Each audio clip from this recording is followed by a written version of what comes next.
लोग अक्सर आपस में लड़ते झगड़ते रहते हैं, चाहे वह बात धन या संपत्ति के हो या चाहे मान और सम्मान की हो। तो गौतम बुद्ध ने मिट्टी की कीमत को समझाते हुए कैसे दो राजाओं के बीच की लड़ाई का सॉल्यूशन निकाला।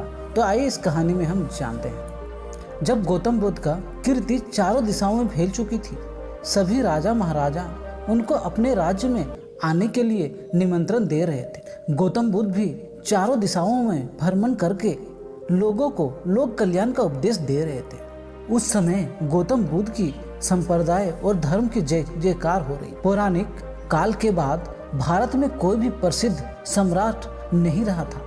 छोटे छोटे प्रादेशिक राज्य अस्तित्व में आ चुके थे। इन छोटे छोटे राज्यों में लगातार युद्ध हुआ करते थे। वैचारिक क्षेत्रों में भी अराजकता फैली हुई थी। उस समय लोग पशु पक्षी की पूजा, जादू टोना, तंत्र मंत्र, यज्ञ याग का प्रधानता देते थे। गौतम बुद्ध ने अपने उपदेशों से वैचारिक, राजनीतिक और सांस्कृतिक क्षेत्रों की अराजकता का नाश किया था।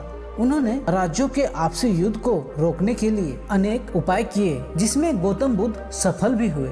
और इसका एक उदाहरण इस प्रकार है। एक बार पानी के बांध को लेकर दो राज्यों में घमासान युद्ध छिड़ी हुई थी। उसी वक्त गौतम बुद्ध वहां पहुंचे थे।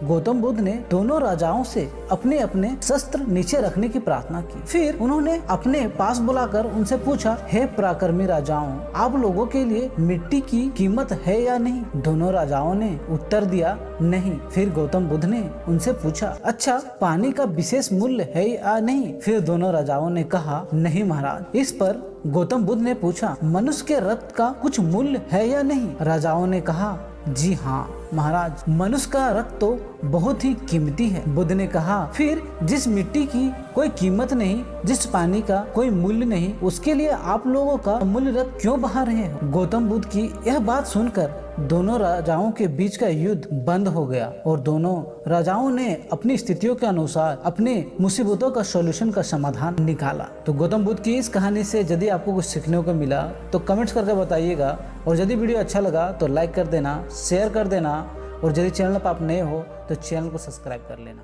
धन्यवाद।